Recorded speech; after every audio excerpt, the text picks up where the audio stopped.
যুক্তরাষ্ট্রের new York থেকে doctor Ferdous Khandakar বলছি, জয় বাংলা, জয় বঙ্গবন্ধু। জয় বাংলা, জয় বঙ্গবন্ধু। এটা এখন বাংলাদেশের চোরেদের জাতীয় স্লোগান এবং মুজিব কোড হচ্ছে বাংলাদেশে যত চোর আছে তাদের জাতীয় প্রতীক। ৭১-এ কম্বল চুরি করতো, ব্যাংক ডাকাত ছিল, তাদেরই বংশ পরম্পরায় আজকে ভোটচোর এবং চালচোর। এই মুহূর্তে আপনারা যার মুখ থেকে এই স্লোগানটি শুনলেন, তিনার নাম হচ্ছে ডাক্তার ফেরদৌস খন্দকার। হালের এই মুহূর্তে সবচাইতে আলোচিত এবং সফল একজন চিকিৎসক, যিনি আমেরিকার ৩২ কোটি মানুষের জীবন বাঁচিয়ে এখন ১৭ কোটি বাংলাদেশের মানুষের জীবন বাঁচানোর জন্য ঢাকায় অবস্থান করছেন। বাংলাদেশের যেসব বিএনপি এবং জামায়াতের ভাইরা আছেন, তিনাদের কাছেও এখন এই মুহূর্তে তিনি ফেরেশতা হিসেবে আবির্ভূত হয়েছেন, কারণ সরকার তাকে নজরদারিতে রেখেছেন এবং প্রশ্ন উঠেছে যে এই খন্দকার মুস্তাক এবং কর্নেল রশিদের খুব নিকট আত্মীয় হচ্ছে ডাক্তার ফেরদৌস খন্দকার। রোববার বিকেলে একটি ফ্লাইটে নিউ ইয়র্ক থেকে তার দেশে ফেরার কথা রয়েছে। সামাজিক যোগাযোগ মাধ্যমে আমেরিকার জ্যাকসন হাইটসে মানুষের বাড়ি বাড়ি গিয়ে চিকিৎসা করার ভিডিও ভাইরাল হলেও প্রবাসী বাংলাদেশিদের সাহায্য না করার অভিযোগ উঠেছে এর মধ্যে। এছাড়াও ছাত্র জীবনে চট্টগ্রাম মেডিকেলে অধ্যয়নরত অবস্থায় ছাত্রদলের সক্রিয় নেতা ছিলেন ডাক্তার ফেরদৌস। কুমিল্লার দেবিদ্বারে বঙ্গবন্ধুর খুনি খন্দকার মোস্তাকের ভাগ্নে আমেরিকাতেও বিএনপি জামাতের সাথে যুক্ত ছিলেন। ২০১৮ সাল থেকে বিভিন্ন সময় আওয়ামী লীগের সাথে সম্পৃক্ত হওয়ার তিনি চেষ্টা চালিয়ে যাচ্ছিলেন। সিদ্দিকুর রহমানের মাধ্যমে বিপুল পরিমাণ অর্থ প্রদানের পর নিউ ইয়র্কের বড় পদও হাতে নিতে চেয়েছিলেন তিনি। সেখানে সুবিধা করতে না পারায় বাংলাদেশ আওয়ামী লীগের সাথে যুক্ত হওয়ার জন্য এই মহামারীকে কাজে লাগিয়ে সামাজিক যোগাযোগ মাধ্যমে ভাইরাল হয়ে সুবিধা নেয়ার অভিযোগও উঠেছে তার বিরুদ্ধে। আরেকটা কারণ আছে, সেটা হচ্ছে এই মুহূর্তে ধরুন যদি শয়তান ঢাকার কোনো রাস্তায় এসে নেমে বলে আমি শয়তান এবং আমি আওয়ামী লীগের বিরুদ্ধে কাজ করতে চাই, আমি শেখ হাসিনাকে ঘৃণা করি, তাহলেও দেখবেন বাংলাদেশের অন্তত ৫০% মানুষ শয়তানকে সাপোর্ট করবে। কারণ শয়তানের চাইতেও বড় শয়তান হচ্ছে এই বর্তমান আওয়ামী সরকার, শেখ হাসিনা থেকে শুরু করে যারা দেশ চালাচ্ছেন। আপনারা যদি আমার কথা বিশ্বাস না হয় তাহলে নাসিমের অসুস্থতার কথা এবং জাফরুল্লাহ স্যারের অসুস্থতার কথা এই দুটো পত্রিকার বিভিন্ন পেজগুলোতে যে নিউজটা দেওয়া হয়েছে, সেখানে মানুষের মন্তব্যগুলো আপনারা শুনবেন, দেখবেন। সেদিকে যাচ্ছি না। এখন আমাদের আজকে যাকে নিয়ে কথা বলতে চাই সেই ডাক্তার ফেরদৌস খন্দকার। তিনি আপনারা নিশ্চয়ই জানেন, তার জন্য ঝাঁপিয়ে পড়েছেন সোশ্যাল মিডিয়াতে যে তিনি বাংলাদেশের ১৭ কোটি মানুষের জীবন বাঁচানোর জন্য এসে এখন সরকারের রোষানলে পড়েছেন, এই কারণেই তার পক্ষ নিয়েছেন। কিন্তু আপনাদের খুব বিনয়ের সাথে বলতে চাই, ডাক্তার ফেরদৌস খন্দকার ১৭ কোটি মানুষের জীবন বাঁচাতে যায়নি, তিনি ১৭ কোটি মানুষকে মারতে গিয়েছেন, তাদের জীবন হুমকির মুখোমুখি করবার জন্য গিয়েছেন। কেন বলছি কথাটা, সেটার একেবারে যুক্তি, তথ্য, প্রমাণ সহ আপনাদের সামনে উপস্থাপন করব। তার আগে ছোট করে আমি কিছু কথা বলতে চাই, যেটা আপনার একেবারে সাধারণ কমন সেন্স যদি খাটান তাহলে উত্তরগুলো পেয়ে যাবেন। তিনার একটা ইউটিউব চ্যানেল আছে, সেখানে আমি ঘাটাঘাটি করে দেখলাম যে শুধুমাত্র যৌনতা নিয়েই তার সব ধরনের ভিডিও। পরে শুনলাম তিনি একজন মেডিসিন বিশেষজ্ঞ। তো তার ভিডিওগুলো যদি আপনি দেখেন তাহলে মনে হবে মানুষের শারীরিক সমস্যা একমাত্র যৌন সমস্যায় আছে, এছাড়া আর পৃথিবীর মধ্যে কোনো সমস্যা মানুষের নেই।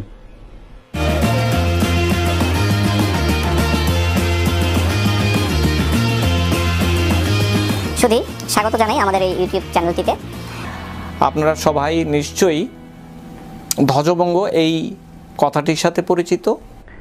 সেটা তার ব্যক্তিগত ব্যাপার, কিন্তু যেটা আমাদের জানার দরকার সেটা হচ্ছে কয়েকদিন ধরেই বাংলাদেশের কিছু পত্রিকা, টেলিভিশন দেখছি যে তাকে নিয়ে কথা বলা হচ্ছে। তিনি মাউন্ট সিনাইয়ের একজন ডাক্তার, মেডিসিন বিশেষজ্ঞ। আসলে তিনি সেখানকার চিকিৎসক না, যতটুকু জানতে পারলাম। তিনি এখানকার রেজিস্টার্ড একজন ডাক্তার, কিন্তু সেই হাসপাতালে তিনি রোগী ট্রান্সফার করেন, অর্থাৎ রেফার করেন, যে কারণে তিনি এখন নাম বেচে শুরু করেছেন যে তিনি হচ্ছে মাউন্ট সিনাইয়ের একজন ডাক্তার। এটা হচ্ছে ১ নাম্বার। ২ নাম্বার হচ্ছে তিনি বাংলাদেশে এখন গিয়েছেন কেন? বাংলাদেশে এই যে অবস্থা চলছে, চিকিৎসার যে একটা টালমাটাল অবস্থা, সেটা থেকে বাংলাদেশের চিকিৎসকরা পারছেন না। তিনাকে এমনভাবে কয়েকটা পত্রিকা হাইলাইট করলো যেন তিনি যাওয়ার পরে বাংলাদেশে আর এই ধরনের কোনো সমস্যাই থাকবে না। আচ্ছা, বাংলাদেশে এই যে চিকিৎসকরা আছেন, আমি অন্তত ২ ডজন মেডিসিন বিশেষজ্ঞের নাম বলতে পারবো, ডক্টর এবিএম আবদুল্লাহ সহ, যাদের কাছে এফসিপিএস, এফআরসিএস এগুলো করতে হবে না, এমবিবিএস এর অনেক কিছু আছে যেটা আমেরিকার চিকিৎসকদের যে শিখতে হবে। ডক্টর ফেরদৌসের মতো অনেক চিকিৎসককে গিয়ে তাদের কাছে এখন এমবিবিএস এর ক্লাস করতে হবে, কারণ বাংলাদেশের ডাক্তাররা যত ধরনের সীমাবদ্ধতা নিয়ে সেখানে কাজ করে এটা অকল্পনীয়। এখন আমাদের সিস্টেম তাদেরকে কোন জায়গায় নিয়ে গেছে, চিকিৎসা পায় না মানুষ, সেটা কেন আপনারা সব ভালো করে জানেন, কিন্তু ডাক্তারদের যে ক্যাপাসিটি, ডাক্তারদের যে দক্ষতা, সেটা নিয়ে প্রশ্ন তুলবার কোনো কারণ নেই।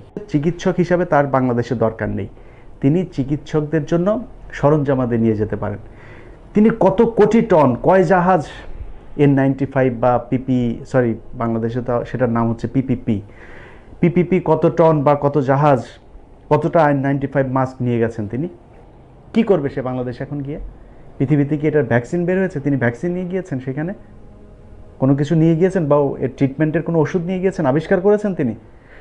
আমাদের কয়েকটা গণমাধ্যমের অবস্থাগুলো আমার দেখে যেটা মনে হয়েছে যে তিনি ভ্যাকসিন আবিষ্কার করে ফেলেছেন এবং যুক্তরাষ্ট্র থেকে তিনি গিয়েছেন, সেখানে যুক্তরাষ্ট্রকে তিনি ওই ভ্যাকসিন দেন না, একমাত্র বাংলাদেশকে ভ্যাকসিন দেওয়ার জন্য গিয়েছেন। তিনি এখন সবাইকে বাঁচিয়ে ফেলেন। এখন আসি অন্য প্রশ্নে, সেটা হচ্ছে যারা ডানপন্থী মানুষজন আছেন, এনটি আওয়ামী লীগের লোকজন যারা তাকে এখন পিক আপ করেছেন, তাদেরকে কিছু কথা বলতে চাই। সেই কথাগুলো আপনাদের বোঝানোর জন্য আমি ডাক্তার ফেরদৌসের কিছু বক্তব্য শোনাতে চাই। প্রতিটা বক্তব্যের আমি যুক্তি খণ্ডন করব। আপনারা এই বক্তব্যগুলো শুনবার পরে বিচার করবেন ডাক্তার ফেরদৌস আসলে কে। আসুন একটু বিস্তারিত শুনি কোথায় ভুল ছিল প্রথম থেকেই। ধরুন আমি যদি কম্পেয়ার করি যুক্তরাষ্ট্রের প্রেসিডেন্ট ডোনাল্ড ট্রাম্প এবং তার অবস্থান এবং বাংলাদেশের প্রধানমন্ত্রী, মাননীয় প্রধানমন্ত্রী শেখ হাসিনা, যদি এইভাবে কম্পেয়ারটি করি যে যুক্তরাষ্ট্রের টিম এবং বাংলাদেশ টিমের মধ্যে প্রথম থেকেই প্রেসিডেন্ট ডোনাল্ড ট্রাম্প কোনোভাবেই এটিকে পাত্তা দেননি। ওনাকে বলা হয়েছে গত বছরের নভেম্বর মাস থেকে, ডিসেম্বর মাস থেকে, জানুয়ারি থেকে যে এইটি আসছে প্যান্ডেমিক, এটি রিয়েল। উনি বলেছেন সরাসরি ওপেনলি এটি হোক্স, এটি একটি চাইনিজ ভাইরাস, এটি একটি মজা করার জিনিস। তো উনি মোটেও পাত্তা দেননি। সেখানে মাননীয় প্রধানমন্ত্রী তিনি আজকে প্রায় 2.5 মাস ধরে উনি কিন্তু ওনার টিমকে আগে থেকে বলেছেন তোমরা সামনে আসো, এইটি প্রস্তুত থাকতে হবে, এইটি নিয়ে কাজ করতে হবে। উনি প্রথম থেকে এনকারেজ করেছেন যে সায়েন্টিস্টরা যেন টিমগুলো সামনে এসে কাজ করে। প্রিয় দর্শক, আপনারা নিশ্চয়ই জানেন যে 3 মাস আগে থেকে বাংলাদেশ সরকার কিসের প্রস্তুতি নিয়েছিল? চাল চুরির নাকি মুজিববর্ষ উদযাপনের? সেই প্রশ্নটা আপনাদের কাছেই থাকলো। চলুন পরের বক্তব্যটা শোনা যাক। যুক্তরাষ্ট্রের প্রেসিডেন্টকে বলা হয়েছিল আপনি মাস্ক পরেন না কেন? উনি গত পরশুদিন পর্যন্ত বলেছেন যে আমি এই মাস্কে বিশ্বাস করি না, আমি পরবো না ব্যক্তিগতভাবে, সেটি যত সমস্যায় থাকুক। দেখুন, বিজ্ঞানের পুরো বিপরীতে কাজ করছে এই গোষ্ঠীটি। আমাদের প্রধানমন্ত্রী সামনে থেকে এগিয়ে উনি মানুষকে শেখাচ্ছেন যে কিভাবে হাঁচি দিলে এটিকে ম্যানেজ করতে হবে, কিভাবে কাশি দিলে ম্যানেজ করতে হবে, কিভাবে হাগু পরিষ্কার করতে হয় সেটাও তিনি আমাদেরকে শিখিয়ে দিয়েছেন। ডাক্তার ফেরদৌস খন্দকার সেভাবেই এখন হাগু করেন। ফেরদৌস খন্দকার, আপনি আমেরিকার সবচাইতে ঝুঁকিপূর্ণ যে জায়গা সেটা হচ্ছে নিউ ইয়র্ক, নিউ ইয়র্কের সবচাইতে ঝুঁকিপূর্ণ জায়গা সেটা হচ্ছে কুইন্স, কুইন্সের সবচাইতে ঝুঁকিপূর্ণ জায়গা হচ্ছে জ্যাকসন হাইটস, জ্যাকসন হাইটসের সবচাইতে ঝুঁকিপূর্ণ জায়গা হচ্ছে এলমাস হসপিটাল, যেটার পাশে আপনি সবসময় ছিলেন, আমিও সেখানেই থাকি। আপনি বলতে পারবেন যে একজন চিকিৎসক অভিযোগ করেছে তাকে 2 নাম্বার মাস্ক দেওয়া হয়েছে, তাকে পিপিই দেওয়া হয় নাই? একজন চিকিৎসকের কোনো ধরনের অভিযোগ ছিল? ছিল না। এখানে 1 লক্ষের উপরে মানুষ মারা গেছে, তারপরে এই অভিযোগ কেউ করতে পারে নাই। এখন প্রেসিডেন্ট ট্রাম্প ব্যক্তিগতভাবে সে মাস্ক পরল কি না পরল সেটা কারোর দেখার বিষয় না, সে জনগণকে মাস্ক নিশ্চিত করেছে কিনা সেটা হচ্ছে দেখার বিষয়। এখন আপনি বাংলাদেশের গণভবন, বঙ্গভবন খুব সুন্দর করে আপনি সিকিউর করে রাখলেন, জীবাণুনাশক স্প্রে করে রাখলেন সারাক্ষণ, আর সারা দেশের মানুষ না খেয়ে মরছে, না চিকিৎসা পেয়ে মরছে, সেটা কোনো সমস্যা না। আপনি যিনি আওয়ামী লীগ করেন আপনি নিজের কাছে প্রশ্ন করুন, আপনার নিকট আত্মীয়, আমার ফেসবুকে যারা আছেন দেখি তো, আপনি যাচ্ছেন, আপনি আইসিইউ পাচ্ছেন না কেন? এখন সব কিছু ভিআইপিদের জন্য, আপনি ভিআইপি না হলে কিছুই পাবেন না। এই হচ্ছে বাংলাদেশ আর এইখানকার মতো যেই পার্থক্য সেটা।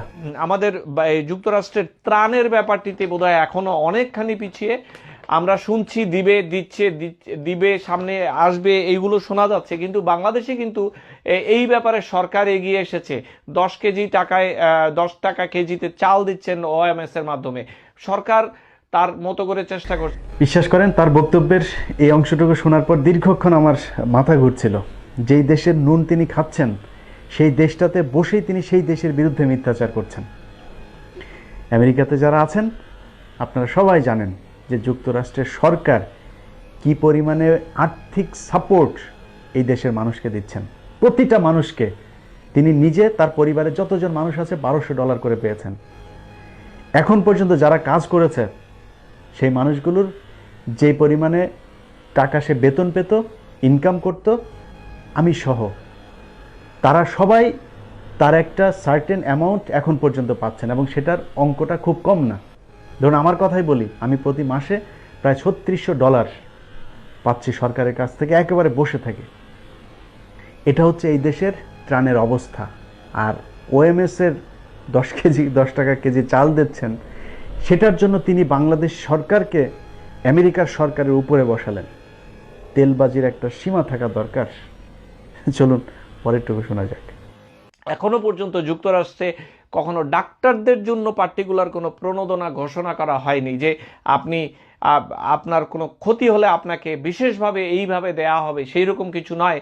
গত পরশুদিন দেখলাম যে বাংলাদেশ সরকারের পক্ষ থেকে প্রণোদনা দেয়া হয়েছে ডাক্তারদের, যারা ফিল্ডে কাজ করবেন, যারা তাদের বেস্ট দেবেন, তাদের ভবিষ্যতে প্রমোশনের জন্য ব্যবস্থা করা হবে বা প্রণোদনাও দেওয়া হবে যে তারা ক্ষতিগ্রস্ত হলে কি হবে। এইটি কিন্তু আমাদের মাননীয় প্রধানমন্ত্রী উনি সামনে থেকে দিয়ে যাচ্ছেন এই ব্যাপারটি, যেন ডাক্তারদের মোরাল ভালো থাকে, স্বাস্থ্যকর্মীদের মোরাল ভালো থাকে, এই যোদ্ধারা যেন কঠিনভাবে এই যুদ্ধে অংশগ্রহণ করতে পারে। এবং এর পরেই দেখা গিয়েছে যে ডাক্তার সমাজ নড়ে চড়ে বসেছে, তাদেরকে এখন আরো বেশি পাওয়া যাচ্ছে, আশা করি সামনেও আরো আসবে। দেখুন, আমি যুক্তরাষ্ট্রে আছি, আপনাদের অনেক পরিচিত মানুষ যুক্তরাষ্ট্রে আছে। একটু জিজ্ঞেস করবেন এখানে যারা হসপিটাল ব্যবস্থাপনার পুরো প্রক্রিয়াটার সাথে আছে, একেবারে সেখানকার সিকিউরিটি থেকে শুরু করে একজন চিকিৎসক যেই আছে, তাদেরকে কত ধরনের সুযোগ সুবিধা এই যুক্তরাষ্ট্র সরকার এই সময়টাতে দিয়েছে। আমার পরিচিত একজনের বোন নার্স, তাকে $128 প্রতি ঘন্টায় পে করতে চেয়েছে, সে চাকরি ছেড়ে দিয়েছে এই কারণে যে এই সময়টাতে তারা চেয়েছে যে তাদেরকে ধরে রাখতে, কিন্তু সে চাকরি করে নাই। তো এই ধরনের অনেক সুযোগ সুবিধা আছে যেগুলো কিনা বর্তমান এই সরকার এখানে দিয়েছে, তাদের সাথে বাংলাদেশ সরকারকে তিনি তুলনা করছেন। এর চাইতে মিথ্যাচার আর কিছু হতে পারে না। চলুন তার পরের বক্তব্য শোনা যাক। যুক্তরাষ্ট্রে এখনো সামরিক বাহিনীর সেই রকম প্রেজেন্স নেই। হ্যাঁ, কিছু কিছু পকেটে দেখা গেছে ন্যাশনাল গার্ড আছে বা আসছে, কিন্তু সেইভাবে নয়। সেই ক্ষেত্রে আইন শৃঙ্খলা বাহিনী এবং সামরিক বাহিনী বাংলাদেশে অলরেডি মোটামুটি পুরো ব্যাপারটির সাথে মারাত্মকভাবে ইনভলভ হয়ে গেছে। তাতে মানুষের মনোবল একটি নির্দিষ্ট জায়গায় চলে গিয়েছে বলে আমি বিশ্বাস করি। তার কোনো কথার সাথে যদি আমি একমত নাও হই, তাহলে এই কথাটার সাথে একমত পোষণ করছি যে বাংলাদেশে এই মুহূর্তে সেনাবাহিনী শুধু ত্রাণ দেওয়ার জন্য না, কিংবা ম্যাজিস্ট্রেসি পাওয়ার নিয়ে তারপরে রাস্তায় নামার জন্য না, সেনাবাহিনীর উচিত ক্ষমতা টেক ওভার করা এবং অন্তত 2 থেকে 3 বছর বাংলাদেশের ক্ষমতা পরিচালনা করা। তারপরে নির্বাচন দিয়ে, যেহেতু আওয়ামী লীগের 80% ভোটার আছে, সমর্থন তাদের সেই পর্যায়ে গিয়েছে, তারাই তো ক্ষমতায় আসবে, তারপরে আবার তাদেরকে ক্ষমতায় বসিয়ে চলে আসুক। কিন্তু এই মুহূর্তে সেনাবাহিনী বাংলাদেশের ক্ষমতা নেওয়া খুবই জরুরি। আপনাদের অনেকেরই হয়তো আপত্তি থাকতে পারে আমার এই কথাটাতে, কিন্তু নিকট অতীতে নির্বাচন সহ বিভিন্ন জায়গায় সেনাবাহিনীর কিছু ছোটখাটো বিতর্কিত ভূমিকা ছিল। কিন্তু আমি এখনো পর্যন্ত মনে করি বাংলাদেশের দেশপ্রেম যদি আপনাকে খুঁজতে হয়, সেটা খোঁজার জন্য ক্যান্টনমেন্টে ঢুকতে হবে। এখনো পর্যন্ত বাহির থেকে যুক্তরাষ্ট্রে প্রচুর সংকট, ডাক্তারের এই মুহূর্তে স্বাস্থ্যকর্মীর সংকট, কিন্তু বাহির থেকে অথবা ইয়াং ফিজিশিয়ান বাহির থেকে যারা এসে পরীক্ষা দিয়ে রয়েছে, তৈরি হয়ে রয়েছে, তাদেরকে যে ঢালাওভাবে নেবেন, কাজে লাগাবেন, এইরকম কোনো বক্তব্য কিন্তু এখনো শোনা যাচ্ছে না। অর্থাৎ আমাদের প্রয়োজন আছে কিন্তু আমরা নেব না, এটি বিশাল এগোইস্টিক প্রবলেম নিয়ে চলছে। সেইখানে বাংলাদেশ সরকার এবং আমাদের মাননীয় প্রধানমন্ত্রী নিজে বলে দিয়েছেন যে আমরা প্রয়োজনে বিদেশ থেকে ডক্টর আনবো। আর তারই অংশ হিসাবে তিনি এখন বাংলাদেশে শেখ হাসিনা যে ঘোষণা দিয়েছিলেন বিদেশ থেকে প্রয়োজনে ডাক্তার আমদানি করবেন, সেই আমদানির অংশ হচ্ছে ডাক্তার ফেরদৌস খন্দকার। এখন তিনি দেশে গিয়েছেন, বাংলাদেশের চিকিৎসক, নার্স, তারপরে হসপিটাল যা কিছু আছে সব বন্ধ করে দেন। ডাক্তার ফেরদৌস এখন একা সবকিছু সামাল দিয়ে দিতে পারবেন। এছাড়াও তিনি ডাক্তার জাফরুল্লাহর করোনা আক্রান্তের বিষয়টি নিয়েও চরমভাবে কটাক্ষ করেছেন। তিনি তার ফেসবুকের একটি কমেন্টে লিখেছেন, তিনি যে পরীক্ষা করিয়েছেন এই কিটে, তো সেটাও বলার উপায় নেই। প্রেগনেন্সি কিটের মতো এটা কার না কার তা কেউ জানে না। এটা আরেকটা স্ট্যান্ডবাজি আর কি, সরকারের ভদ্রতার অপব্যবহার করলো কাক্কু। অতএব এবার আপনারাই চিন্তা করুন, ডাক্তার ফেরদাউস 17 কোটি মানুষকে বাঁচাতে গিয়েছে নাকি বাংলাদেশের স্বাস্থ্য ব্যবস্থা আমেরিকার চাইতেও ভালো সেটা প্রতিষ্ঠিত করতে গিয়ে নিজের সুবিধা নেয়ার চেষ্টা করেছে। বাংলাদেশের মানুষগুলোর কাছে এখনও আল্লাহর ওয়াস্তে আমার একটা অনুরোধ, একজন মানুষ সম্পর্কে খারাপ ভালো যাই বলবেন, বলার আগে একটু তার সম্পর্কে জানেন, জেনে তারপরে একটা কথা বিশ্বাস করবেন। সবাই ভালো থাকবেন। আল্লাহ হাফেজ।